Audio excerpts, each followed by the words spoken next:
try talking, just so I can... It's just you can guess kind of like the pitch sort ofness. That's ridiculous. It's like looking at the levels, like... La la la la la la la la.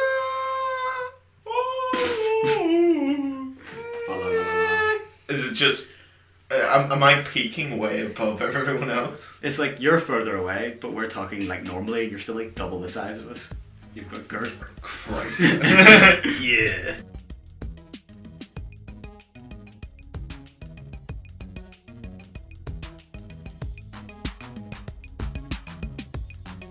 Hello and welcome to episode 7 of the Iglucast podcast.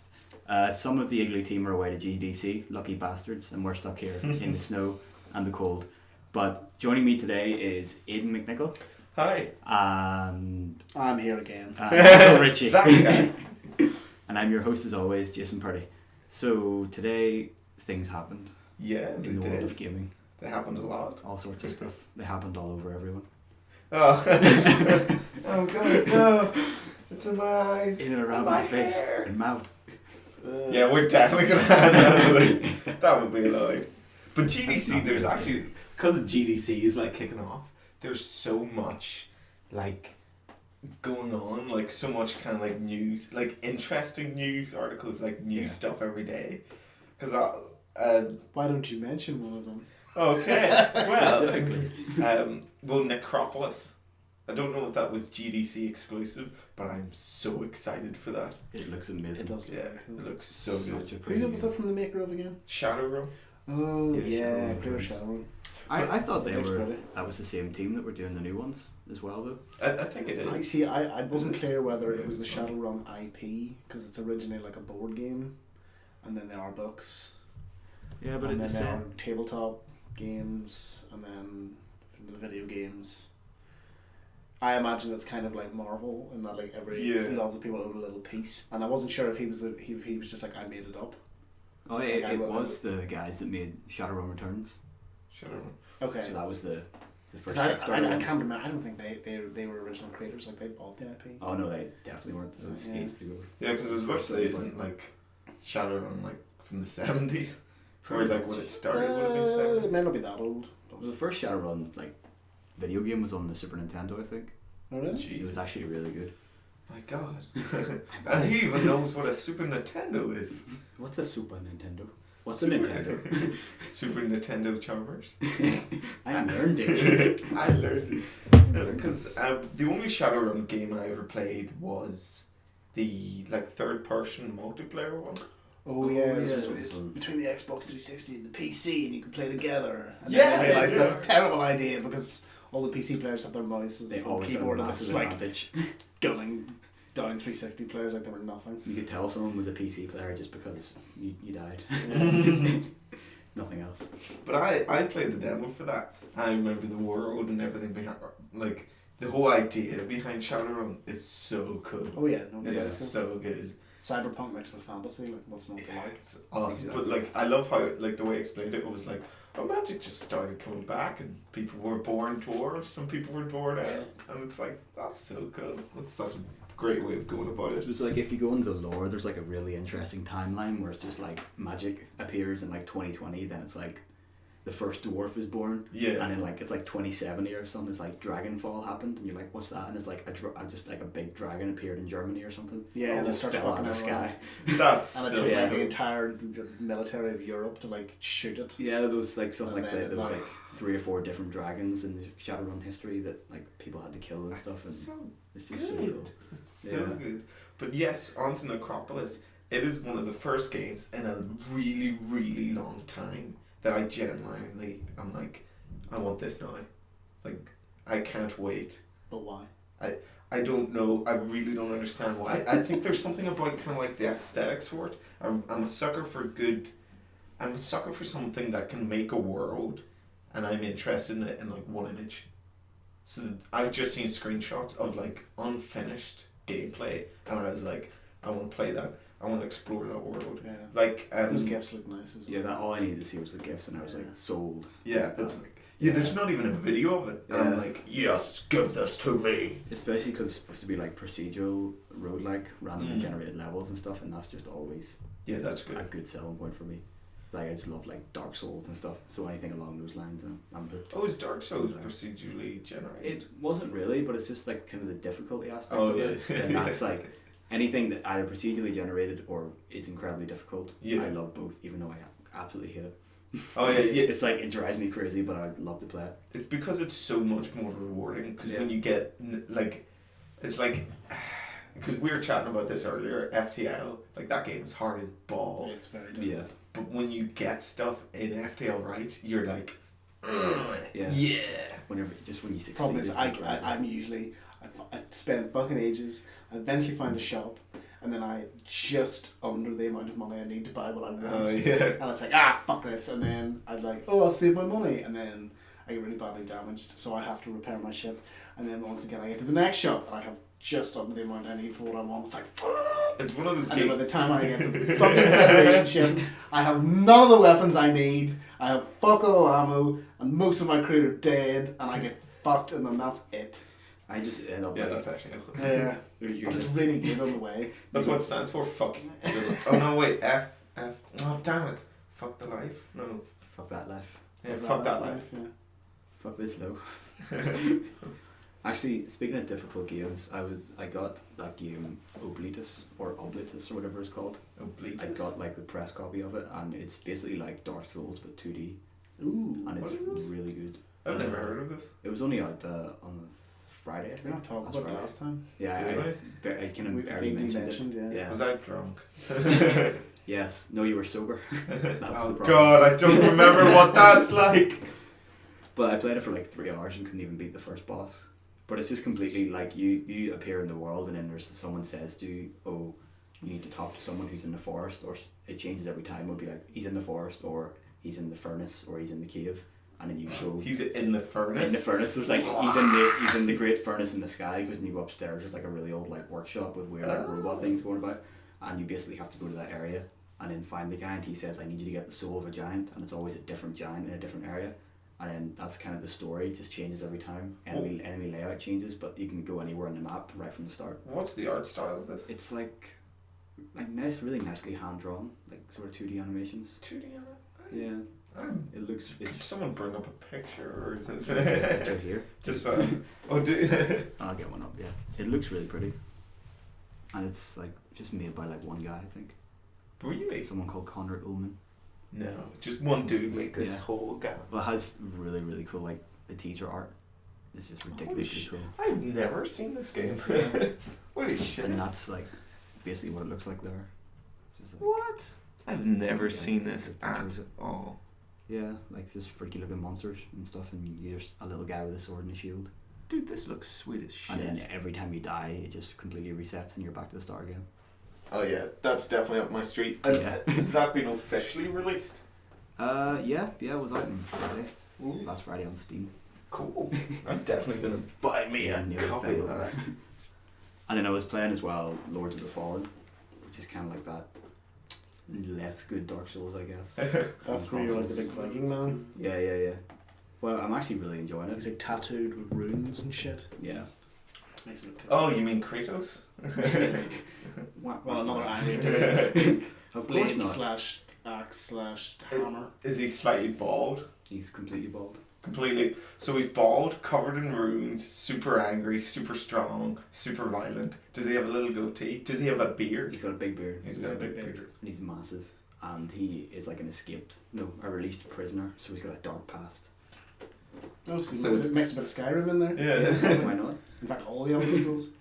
But it's really cool because, well, it's ridiculously difficult. First of all, every boss battle is like really big, and I was playing against one last night where I took off a quarter of his life after trying for ages, and then the next stage he summons like 2 minions, and the 2 minions are the enemies which I had to fight on the way to him, which were too strong, so I ran past them. And he spawns them, and then if you don't kill them quick enough, he just keeps spawning more of them while he's running around trying to kill you.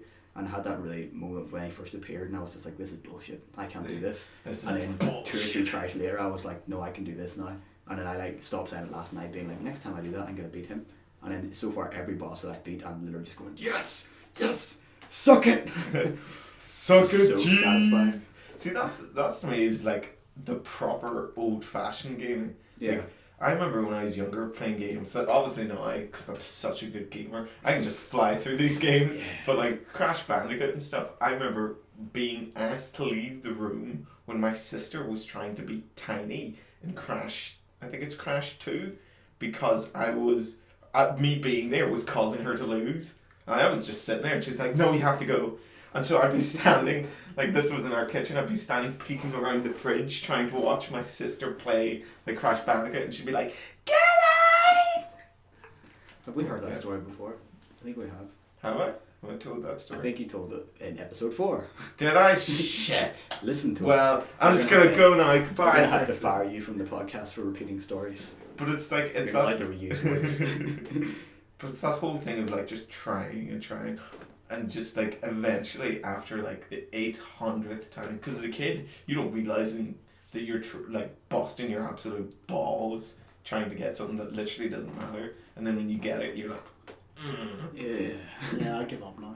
yeah, I noticed that now as well. I just give That's up. kind of when you feel yourself getting older, when you get the difficult part in the game. Actually, no, I gave up when I was a kid as well. There was a certain. So in translation, you've You're a always quitter. been a quitter. No. But I remember I don't I think could I argue actually. my point, but I'm not gonna buy. I don't think I actually completed a game until I got a PS2. I think what year would that have been? 99? No, PS2 was no.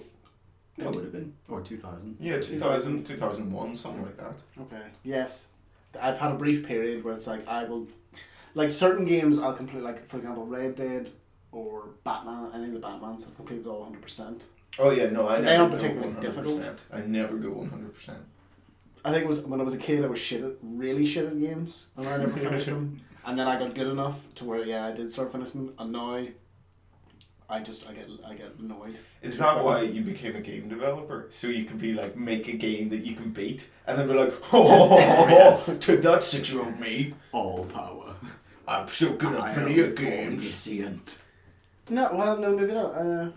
See, that's what the psychological thing is. I can understand that now because I've kind of got over the guilt of having an unplayed library of games. I would like I'd go into my Steam library, I'd play a game for like half an hour and be like, this just isn't for me, and just stop playing it and be happy with that. Yeah. Because it's like, why beat a game just because it's there? It's like when you Yeah, play true. a game and they're like, Yeah. 80 hours of gameplay, and you're like, I'm bored after 3. Just stop playing. But Don't I feel mean, bad for it. that's when it stops being a game. Yeah, you gotta remember a lot It of people don't becomes have that like option. work. Yeah. I'd feel bad if you buy something, realise after half an hour that it's shit, and then it's like, I don't have any money to buy another one. Fuck. And you're just stuck with it. 'Cause that's how it was when you were a kid. Yeah. Yeah, true. Like you would have got a game, like one game every like 2 or 3 months or Yes. something. Basically a season. yeah, And yes. like if it was shit. Like I remember I really wanted, what was it? Yeah, I wanted Max Payne. Except I was only like 13. yeah. And then I think my mum got me like Zorro the video game or something. Oh I my was god, just that's like, the grimmest thing. And I was like, this game's so shit. This is the worst birthday ever. It's like, it wasn't her fault. Like, she just saw My Zorro and life was is like, that over. must be good. Yeah. That is the typical parent reaction. Like I Yeah. remember when my girlfriend's little brother got a DS for Christmas, the games he got with it were G-Force and Ghostbusters. And even That's he knew they were bad when he opened them. See, the thing is, I'm petrified being that adult when I'm older that buys my kids something and they're like, thanks, you fucking twat. I hate you. And then I'll be like, Jesus, I shouldn't have taught my child Where'd to you swear. learn that word? Yeah. I learned it from listening to you. I learned it from you. That's like, there's that really sad story on the internet where the guy's like, his dad Oh, works. yes. It's like works and he's always away. And he's like, his parents are separate, he never sees his dad, but his dad always sends him like a video game when he comes back from a business trip. And he just sort of thought that his dad was like, it was just luck, he just knew what games were good. And then after his dad died, he was like clearing out his dad's apartment and he found like stacks of games magazines. And he had like games circled that would just be like, oh, Michael would like this, like buy this. and it turned out that the dad was just like was researching good games to give to the son, and he had no interest himself. He was just genuinely researching to find a good game. Oh, that's nice. Yeah, but no, but it was Just so like sad. take it to your parents and just wave it in their face and be like, "Why didn't you do that? Why don't you love me this much?" But actually, there's also another game, and I don't know if this is GDC related, but I was chatting about it at lunch, and it's by Ubisoft, and I can't remember what it's called, but it's designed to combat this thing where like about 1 to 5% of the world's population have this thing where one of their eyes is slightly lazier than the other. So I have it in my right eye. So if I close my left eye, like Jason now becomes blurry. Like not that blurred, but and like I can see him and stuff, but like I'm just quite blurry by nature anyway. Is it called Dig Rush? Yes. Ubisoft. Yes. The video game combats lazy eye condition. Exactly, that's what it is. And it's this whole thing because as a kid I was supposed to wear a patch over my left eye. I fucking hated it. Never could keep it on because it would just fill with sweat and it would be gross. And you'd take it off and it would be like. and I just couldn't stand it as a kid. And so the idea that something like this now is coming out that can help you combat it without being such a hindrance, I think is sweet as shit. Now I have no idea if the game will play good or if it'll actually be any good, but the idea behind it I think is just sweet, because what you have to do is you have to wear special glasses, and the background, I think the background's grey and the characters are red, and in order to see both you have to use both eyes, because you have to see through the the red half of the glasses and the grey half of the glasses and stuff like that. So it forces you to use both eyes to play the game, and I think that is I think that's a brilliant idea, and I'm super excited for it. Not because I think it'll be good, but because it'll be medically beneficial for me. Medically sound. How do you test that works though? How do you know they're not just bullshitting you? Judging by that thing I was looking at there, it is like tested and approved by the Royal College of Eye People. Yeah, fuck you, Michael. Royal who? I'm gonna get 20/20 vision. What is I'm gonna see more than you. I already have 20/20 vision. Well, I don't. Okay. Okay. I have 20/20 vision. I think I'm the only person. Well, no, me and Michael, or the other Michael, are the only two that don't wear glasses. Stuart, does he wear glasses? Yeah. Does He's he? supposed to. Ah, fuck. I just don't bother. I usually wear contacts, but they keep breaking in my eyes, and then I have to wear glasses for a while. They break in your eyes? Yeah. Oh. Because they're monthly ones, but I keep forgetting when a month has passed, and I keep them in for like 6 weeks, and then they just start crumbling apart. That is that's not nice. disgusting. And I have to put glasses on. The only time I ever wore contacts was for Halloween, and it was like half an hour of trying to, because I went as Vickers van der Melle from District 9, so just one big like bug eye thing trying to put, and it was me for like half an hour trying to force it into my eye, and I just like fucking did not work. Eventually my mate had to come in and like pry my eye open, and then I took the thing and just jammed it straight in my own eye, but it took so long, and I can't imagine doing that every morning and every night. You get used to it really quickly. The only reason I use monthlies is because I can't be arsed doing it every morning and every night, like putting them in and then taking them out again. Yeah. It's No. nice. Gross. Any other GDC goodies? Well, no, I have a conspiracy to pitch. Oh. Yay. Welcome to the conspiracy corner. The Iglucast conspiracy corner. Okay. Start off the mic. Silence. Well, no, it was the whole thing. Sign it to us. It's all based around the fact that Valve has announced Source 2.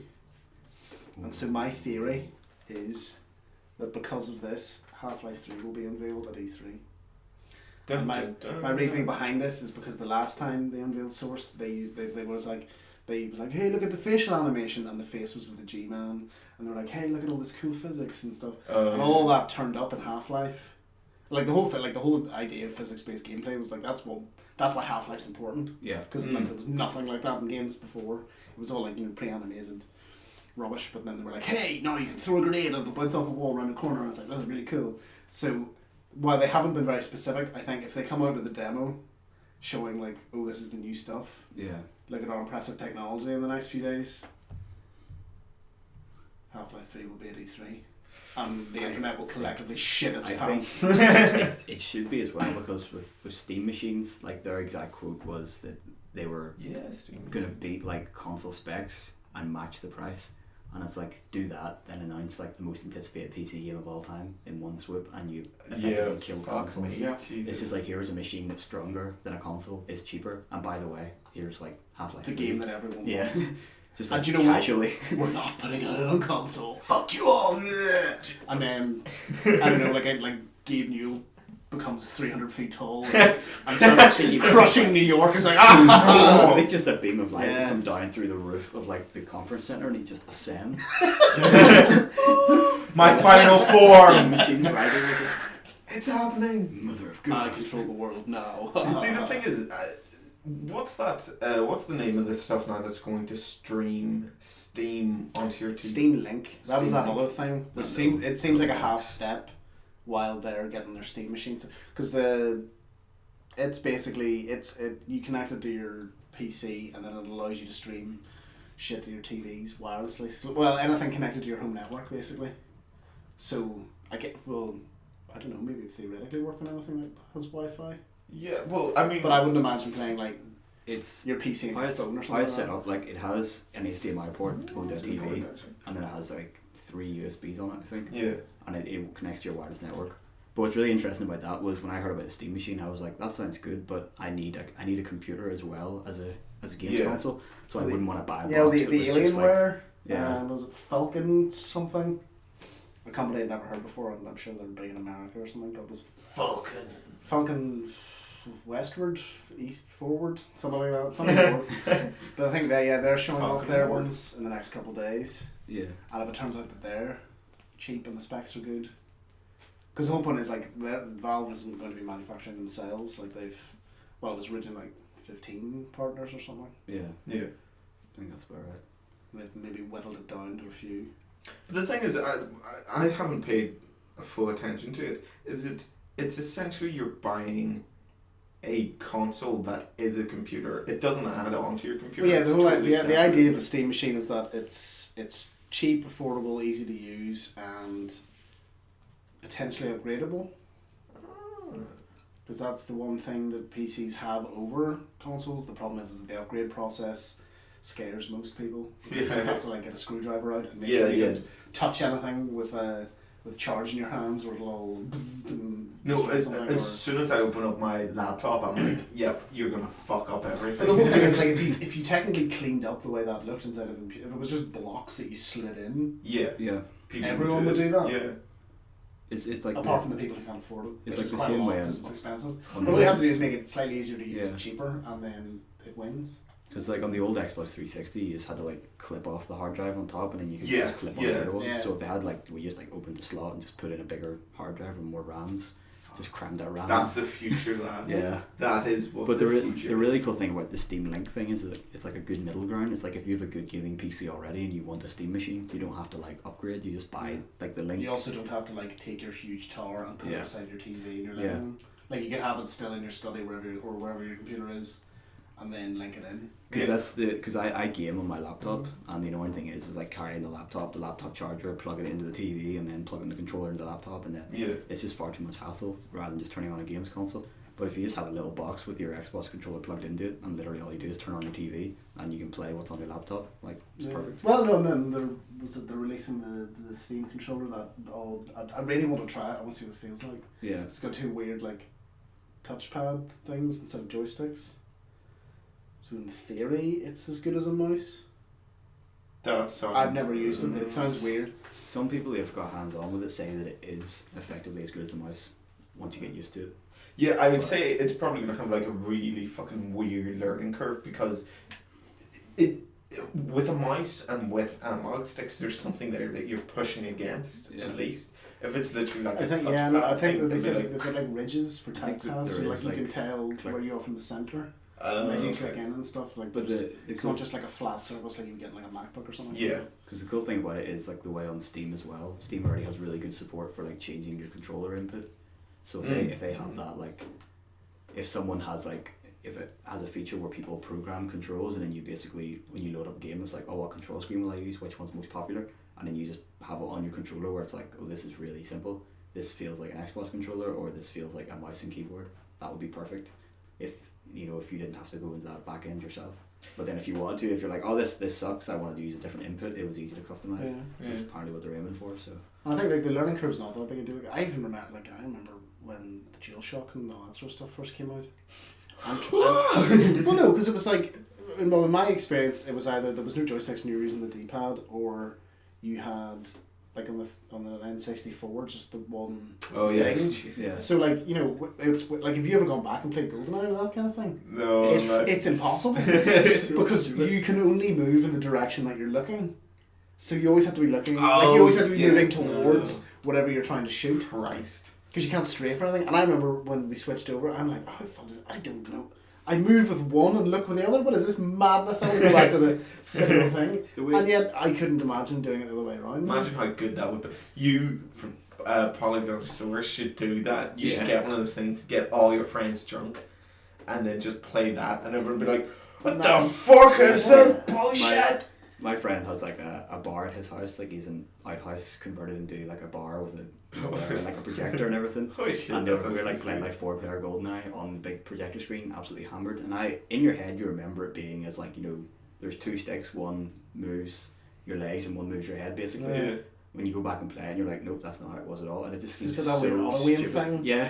And you've always got like, so like if you're aiming slightly off, the gun just moves by itself and you shoot and stuff. It's weird. And the gun looks like a cigar. The default like assault rifle looks so stupid, and you're just running around like little grey rooms, like walking that's so the thing, weird. you can't live up to the nostalgia, which makes me sad. I kind of wish I hadn't gone back, because now I've ruined the image in my head. Some things just don't age. It looks so shit now, no! You know what I realised, and this is like slightly off topic, but did you know Titanfall is made with the Source engine? I found that out today. Damn it! I found that out the same time you did. Yeah, it was probably actually in the article you linked to me. I think it was. I was completely baffled by that. Yeah, I was so shocked by that. I was like, because to me, when I think Source, I think stuff that's kind of like, because Valve do this thing where their graphics are like really smooth, or their textures are like really smooth and stuff, and everything's kind of got like this, I don't know, like craftsman polish to it. Like they've spent time just slowly smoothing everything out. Yeah, it's like after they make a level, you play a character who goes around with like paint, just like sands walls down. Because like even like in Left 4 Dead and stuff, everything in Left 4 Dead is really soft, kind of like edges or like soft. It's really hard to kind of describe. It just looks really nice, like soft focus or something. Yeah, like everything's clean, but obviously with Left 4 Dead, like stuff's dirty, but it's dirty clean. You know, it's like clean dirty. Clean dirty. Are you high? No. But that's a problem. It's really weird to think that Titanfall was made in the same engine as Left 4 Dead, because my laptop can like beast Left 4 Dead, but it cannot handle at all Titanfall. So was Titanfall developed for PC originally then? Yeah. Well, no, it's Xbox One on PC. Yeah, it seems. No, like it's actually no. I suppose Left 4 Dead came to consoles and stuff, so it's stupid to say that. But it seems like Source is just a PC thing. Oh, I know, obviously it comes to consoles, but sure they had the whole all of the Half-Lives had been on Orange Box and consoles Portal 2 and everything. Yeah, but the Orange Box was funny enough. It wasn't made by Valve. It was ported by EA. Really? Yeah. Huh. The plot thickens. Which is why it didn't work correctly and it never got updated after. And Conspiracy corner. The inside of an A looks like a triangle. Illuminati. No, it's basically if you want to see what like Team Fortress 2 used to be. Yes. It's ridiculously old. Yeah. Even when it came out, it was ridiculously old. That's when I first played Team Fortress, was on Orange Box, and then I got a gaming laptop and played it, and was like, what the shit is all this crap? Where are all these hats? Yeah, it's like, what the fuck? Why is this guy shooting me with a flamethrower across the fucking map? But there's so much coming out now for developing game things. Like, it's all like, you have Source 2, you have Unity 5, and Unreal 4, or is it Unreal 5? Yeah, well, it was bound to happen sooner or later. Like, I mean, like everything else is being democratized. Like, novelists can publish their own books at Amazon. Filmmakers now have YouTube. like iTunes and stuff, like other music things. You can make your own stuff and put it up there. Like It doesn't. this is merely games following suit of the internet. Yeah, it doesn't necessarily make sense to charge for like a engine anymore, really. No, well, I like that whole Unreal. What was it? It's free until you make over $3,000 per product, and then it's 5% of your gross income or something of revenue.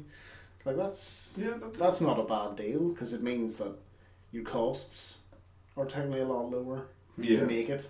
And then they make their piece when you sell it. Like it's how much they charge you is only in line with how much you make. You don't have to have a down payment of like 5,000 or whatever to buy all the software before you even make anything. Yeah, it's basically just removing limiting factors. It just levels the playing field. You know, because imagine if you were trying to start a studio 10 years ago, you'd need. Yeah, I was gonna ask. Just so much money. Like equipment's expensive. Yeah. Oh yeah. But like everyone's got a computer now, and it can at least do something. Like you don't necessarily need the most powerful computer in the world unless you want to make something like Crisis or something. See, in the old days. Well, sorry, just the old days. Maybe about like, about 20 years ago, would other developers have sold other engines, or would you have to go make your own? Unreal's been licensed out for a very long time, but it used to be you paid $1 million and then you got enough licenses for your whole studio and stuff like that. What? Was that $1 million? Like it added up to $1 million, or it was like $1 million? No, I think maybe it wasn't. It was a big pile of cat. Like basically, you paid all that money up front, and you took on all the risk, because it was the whole point was you're giving them all the money to use their and that's not necessarily just Unreal. Like any of the licensed software, you paid a big lump sum. You had to take all that risk on, because if you made your game and it was shit, then you basically just wasted all that money. Yeah, Jesus. Fuck. But the whole point is that there's a lot of people out there that have good ideas that aren't necessarily they're not working in huge like developers or stuff like that. And plus, it's good for students as well, because you can take professional grade tools, learn them, and then get a job, or go it alone as an indie.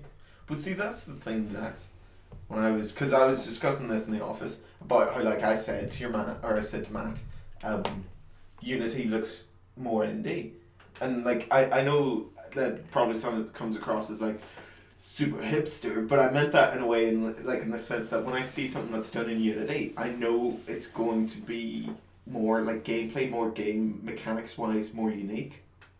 So it's not going to follow the same kind of trend sort of thing. Like Unreal's more traditionally just looking. Well, I don't know about 4. But like classically, it was always sort of like, they made Gears of War with it. So obviously the best thing to make was like a third-person cover shooter, just because that's, they obviously prioritized their needs first, and that added in other things. And now then Unity came along. It's like, okay, we just want to be able to be everything to all people. Yeah. So we're going to make it cheap. It's going to have the power to do lots of different things. Obviously didn't do all those things straight off the bat, but they've been building it for a very long time, and that's forced all the other players to look and go, whoa, okay, because like Crisis, probably like the easiest thing to make in that would be a first-person shooter, because that's what they made it in. Like, same with any other engines. So now all Unity have done is forced all the other big players to go, okay, now we're not going to charge you $1 million for a license for 3 years to make your game, because who the fuck's got $1 million? Yes. Apart from big companies.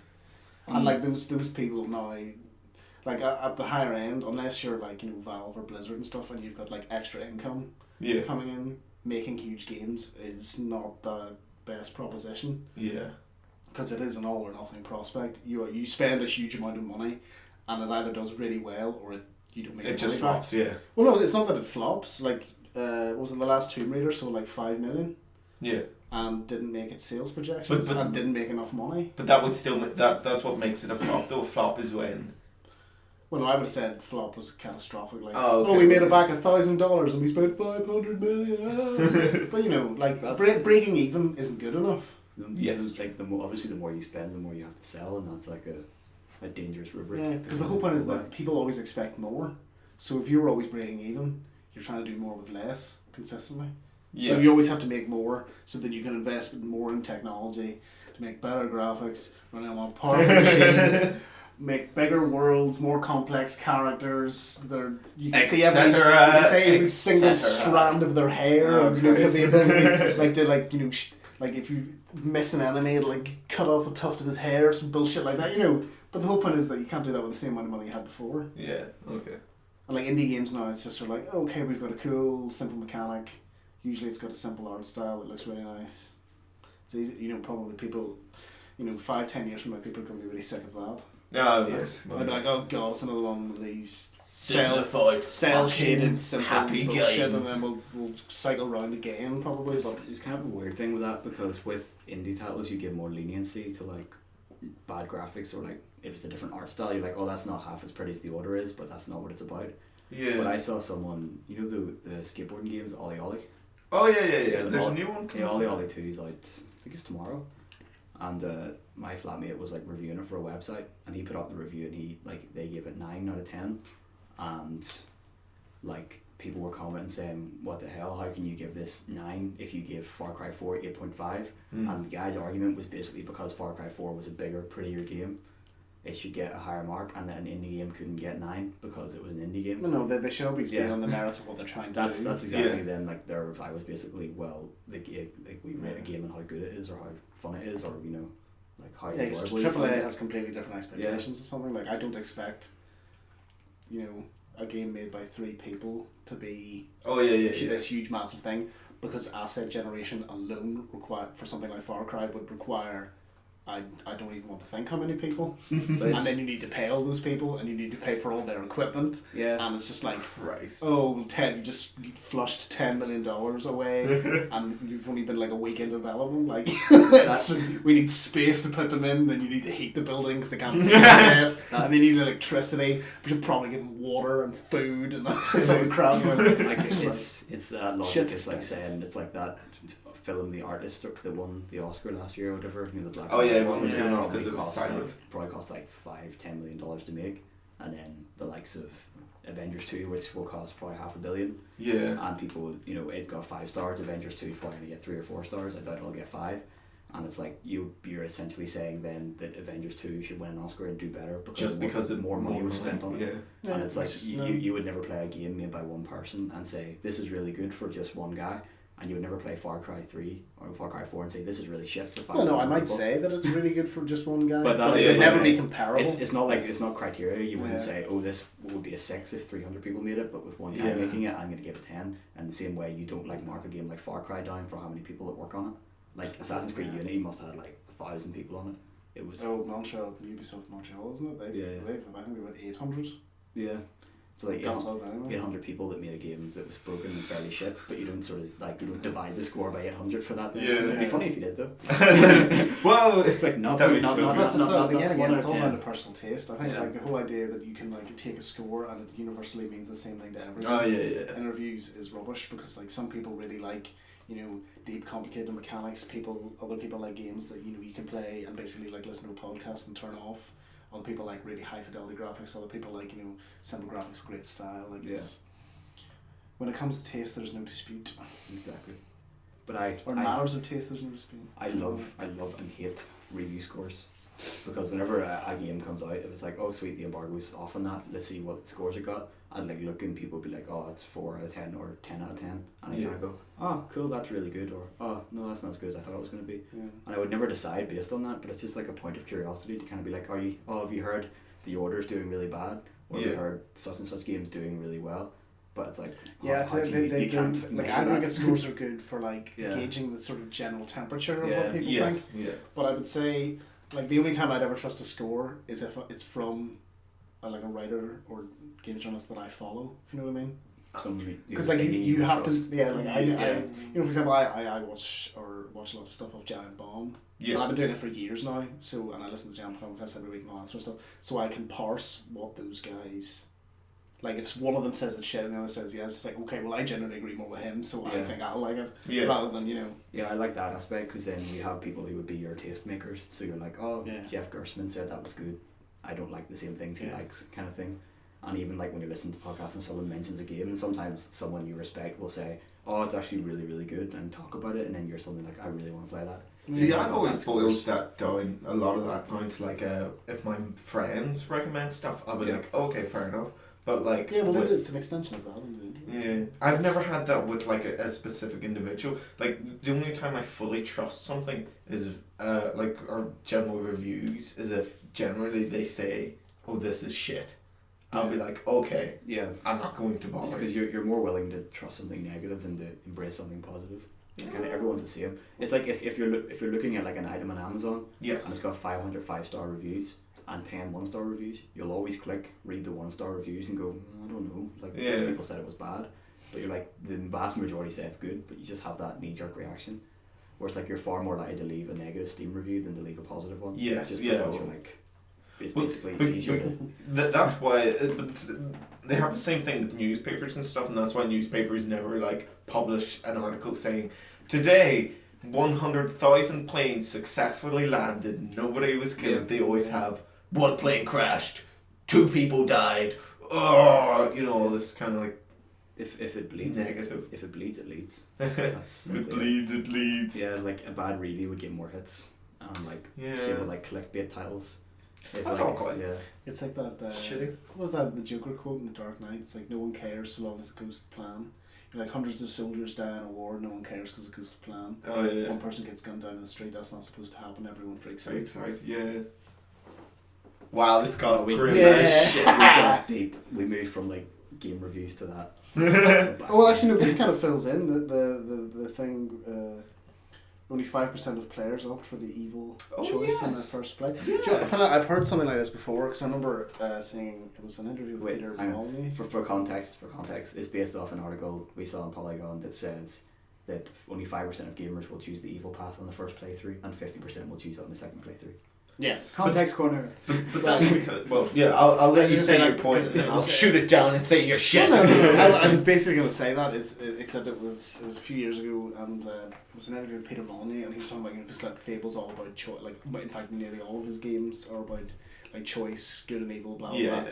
And he said like on any of their testing or analytics that they were keeping track of, 91% of all people always did the good thing because Yeah. people tend to act as themselves. Yeah, I Which was I don't, but I think it makes design very interesting. Well, it's the thing is, it's because it's kind of, and this article pointed it out, like this thing was like, most games expect you to be evil literally for the sake of being evil. Evil.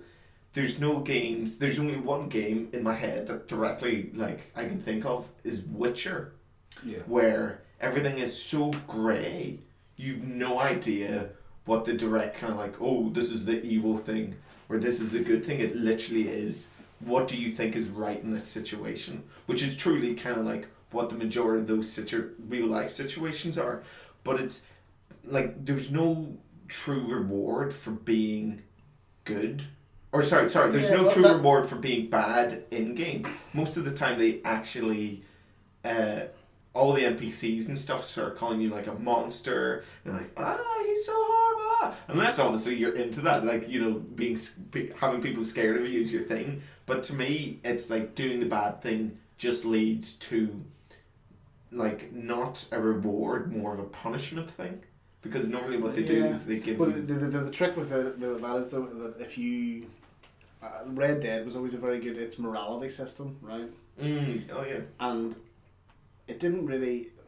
I guess it was a punishment, or even Mass Effect. It's the idea that when you put like a score or some sort of bar that fills up, or something, or there are two separate rewards. It's no longer a choice about whether it's good or evil. It's a choice about what's going to give me the best crap. Yeah. Because there is no, like, when you're playing a game, like, no matter how drawn in you're going to get to it, like, people, like, there was a quote in the article about, like, how most people in an open world setting just will gun down civilians because they don't see it as part of the actual play experience. They'll be like, okay, I've finished the mission, I've saved the point at which I'm in, now I'm just going to go fuck around and blow up cars or something in GTA, like, all that sort of stuff. But the thing is that that's because there's no consequence, and then when you add in, okay, if you do the good thing, you get the blue sword that does this kind of damage, and the red sword, it's not about morality anymore, it's about which one's the best sword. Yeah, well, you'll do the evil thing to get ahead in the game because you want to be better at the game. Yes. Fable was So if anything, the way that The Witcher does it is interesting because it doesn't really comment. Yeah. Like, there's no comment in any mechanics, and most of the characters, either they don't know so they wouldn't say, or someone will say something. Yeah. So, like, you'll have, like, that dwarf guy that you respect, and he may go, I don't know, man, like, you're being a bit of an asshole. I don't know, bro. And like that's what, because like that's how it works in real life. Like there's no like, there's oh, no I punch you in the judgment. face and then like ding, 10 points. Yeah. It's like you're gonna go, why the fuck did you punch me in the face? And then I'm gonna feel bad about it, and Jason will judge me, and that's the reason not to do it. Yeah. Well, there is no reason to do it either, but you know what I mean. Like Yes. The Fallout games are kind of like that. Fallout kind of would have the karma system where it's like good, bad, or neutral. But the interesting thing is like the neutral system is kind of the grey. It would be like, do you give the woman her violin? Do you keep the violin and sell it, or do you like kill the woman, rob her house, and keep the violin? And it's just basically different shades of good or bad. But the interesting thing about morality in games is a lot of times the bad decision is a matter of convenience, whereas the good decision is the right thing to do. Yeah. So it's like you find the valuable item. If you take it back to the person in the house, they might give you a better reward. But you could also keep it yourself, and that's a reward in itself. Yeah. It's not as good, but it's convenient. plus the grey's always more interesting because if it's like this is good and it's blue or white or something, and this is bad, you obviously know. But again, if you want to be the good guy, it's obvious what to do. The Mass Effect games and the Fable games were really on the nose about that. Yeah, It's like a Mass Effect 2. It's like Mass Effect 2. If you were bad, your scars didn't heal. Yeah. And they got worse. And like if you were good, like the whole thing was like, oh, your body will heal depending on like your mood. Yeah. So it's like if you're in a bad mood, then you'll keep your scars, kind of thing. Yeah. It's a dumb way to put it, but it meant by the end, if you were an evil bastard, you were just running around being a dick, and you had like cool scars on your face. And the same way, like Fable, if you went for like the most extreme bad options, your skin turned black and you got horns. Yeah. But then I was bad in Fable because that looked cool. Like if you were good, you got a halo, and who wants a halo? Yeah, well, see the thing. Yeah. It's excuse me. It's normally better to kind of like. See, when I play games, I genuinely kind of do the good thing, but then there'll come a point where it's like such and such. There's like a villain, and he's done something bad, and fucking phone right in the middle of my story. Shit, sorry. Put it on silent. It is on silent. More silent. Like they'll come to a point where it's like, so I've been doing all the good things up until the point in this game, and then I'll get to this bit, and it's like, oh, this bad guy, you've beaten him. Are you gonna take him to court and so he sees justice, or are you just gonna shoot him and leave him dead in the street? And I'm like, well, I'm gonna shoot him and leave him dead in the street because I don't like this fucking asshole, and I just plug him. I don't know why I'm using quite like plug him like I'm some sort of gangster thing, but like it's the thing. It's like I was doing all the good motives, but then I'll still do what the game judges as evil things, because to me it's like, well, that person did a bad thing, they had this coming, sort of stuff. So it's like there's never going to be 100% good or 100% kind of like evil. Maybe you're just a little bit evil.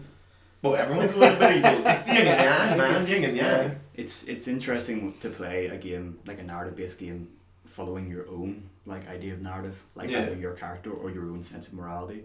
Like Far Cry 4 was interesting for that because there's no strictly good or bad thing. Everyone's kind of shades of grey. Like even the freedom fighters is like the guy Sabal wants to stick to like the old ways, which is basically like a patriarchal society, and there's like a 13-year-old girl who's supposed to be the embodiment of the god, and the leader of the tribe marries her. So effectively he wants to marry a 13-year-old girl and keep oppressing women. The other person wants to use the heroin money that's like illegally gained to build their army and fund the country. And then the dictator is just an asshole who tortures people and like puts out propaganda. So what's good and what's bad, and then it comes to the point where you decide the freedom fighter you want to side with, and then you're sent to kill the other one, and then you have the choice to spare them or kill them. And up until that point, I was just like, I haven't played it yet. I'm gonna wait till it's down in price and then just buy it. But it's something you see coming from a mile away as soon as you start choosing one person. Basically, in a game, when you make a choice, both people don't survive. You have to choose one person to die. It's the most arbitrary way to do it. Yeah. But you go up to the person, and I was thinking to myself, like, I don't want to kill this guy because he's not that bad. Yeah, but the game's telling me to do it. Telling me to. So then you're in the cutscene, you're standing pointing the gun at him, and he's like talking to you, saying, "Are you just going to like?" He's saying all this stuff, and this guy, I'm kind of like, okay, I don't want to kill you, and he's like, are you just going to be her bitch and her lapdog, like the whole, and I was like, just shot him in the middle of the sentence, just being like, I don't mind you, but you're not talking to me like that. Don't you question me. It was basically like this kind of, it was like, I'm perfectly fine with letting you live until you start slagging me off like that, and it's just in the situation, you're like, fuck it, and then I threw a Molotov cocktail at his dead body, just set it on fire and just walked out, like, it's just like slow motion, his corpse exploded behind you. I think the more options the player has to sort of be themselves, if you know what I mean, the It's better. better, yeah. Because I think that's, well, it'd be my main problem with most games that have morality systems is that, you know, They're so I don't black and necessarily agree sometimes with the morality of the designer or the writer who created it. Yeah. Like maybe I that's do the point, think actually. that the person that they do, like they think deserves to die, maybe I don't think they deserve to die. Maybe I think, you know, Yeah. like basically back like to Jason's point, you know, you should give them as many options as possible because everyone's sense of morality is slightly different. I think it's always better to deal in shades of grey, like you Yes. did with the Witcher. 50 Shades? 50 Shades of Grey. Yes, because it's like people have different morality, so it make it a hard decision. Like there's no good or Yeah. bad. It's Like, do you agree with capital punishment? Yes or no? That changes choice immediately because some people think that's like the go-to for nearly everything above a certain level of crime. Some people like morally disagree with it in all bounds and you should just lock them all up. Yeah. So like that's two choices right there, and yet most games would go for the put a bullet through the back of his head and be done with it Yeah. option. And then when a game has the option where it's like, do you want to kill him or punish him? And then there's a situation where it's like the right thing to do is to punish him, but then your own opinion comes into it. And it's weird in games because you're always the hero, you're like the arbiter of justice or the arbiter of evil no matter what you're doing. So everyone's like, what do you think we should do? And you're just standing there being like, you don't want to ask me because I hate this guy. Yeah, it's like, I'm gonna shoot him. I'm not a good person. I'm like, you can't, it's like, in games you're essentially always a dictator where it's like everything is on you. It's like, do you want to kill him? Do you want to let him live? And it's just, there's a weird moment sometimes where you stand there being like, this guy's life's in my hands and I don't like him. And it's like the sort of, you can really investigate that sense of morality where it's like, I want this guy to die purely because I disagree with what he says, or I just don't like him. I just don't like the look of him. See, or I don't like what he said to me. See, like the thing is, if a game gives me a reason to dislike someone, I'm more likely to kill that character. But if the game is just asking me to kill the character, I'm going to be quite hesitant about it. Yeah. So if it's like, if someone's kind of like, you know, you were saying in that situation where the game was telling you to kill this person, but you didn't really want to until he said like, you're a dick, and you're like, well, you know what, fuck you. Essentially. Like, essentially, it's kind of like, if a game makes it personal, not that that's kind of like the best kind of way of putting it, but like, yeah, they attempt to like sort of I think- comment on you. yeah, it's like, well, screw you, I'm gonna extract my all. But here's the wrath. question, but that doesn't necessarily apply to a real life situation though. No, Because you know that But it it's- doesn't actually exist, and so it's easy to put In it some, Yes. in some ways, games are just like real life to like the nth degree though. It's like your morality choice might be, you know. I know, but if do somebody you- called a dick in real life... But it's what it is. It's No. like, No. but it's what it doesn't work. Maybe I would. It's sort of like games are like like a power fantasy, and if you spend all day in the office and people are like rude to your face and you can't do anything about it, you can't like call them a dick or you can't shoot them in the head. Well, hopefully you can. And I like to think in this when you come office we home, can't even call each other dick. and when you come home, you don't want to play Office Simulator 2015 where the same thing happens. You Yeah. want like a completely blown out proportion where a guy's just like, oh, I killed your wife, and you're like, no, my first wife, you will die. Instead of just being like, could you do the dishes? No. Oh, that'll I go think quite. that's a good point to finish up at. Yeah, that'll go quite. But I had a point there and I've forgotten it because there's so much being Sorry. said. No, it's alright. But it's the whole kind of, actually, it was what you were saying there where you were saying about capital punishment and stuff. That in itself to me isn't as black and white as do you agree, do you disagree? Because there's certain situations where I'm like, well, like, It might be, yes, fine. Like, yeah, it's like, well, if this person has no ability to, you know, can't be reintegrated into society, and in any situation that they are completely, you know, kind of devoid of human emotions, then maybe capital punishment is an acceptable choice. Now, I'm not saying that in real life, but like, I'm not saying that's what I'm not saying that's what should you happen, could but argue that, yes. yes, but it's one of these things where like, games I think are too black and white. Oh, always And way the too black and grayer. white. The bad guy is always, I rape children and eat babies and... Well, who doesn't? and shoot things, you know, and the good guy is always like untainted, holier than thou. He's never done a bad thing in his life. Oh yeah. Type thing. Where I think it'd be far more interesting if you played as like I really liked Kane and Lynch.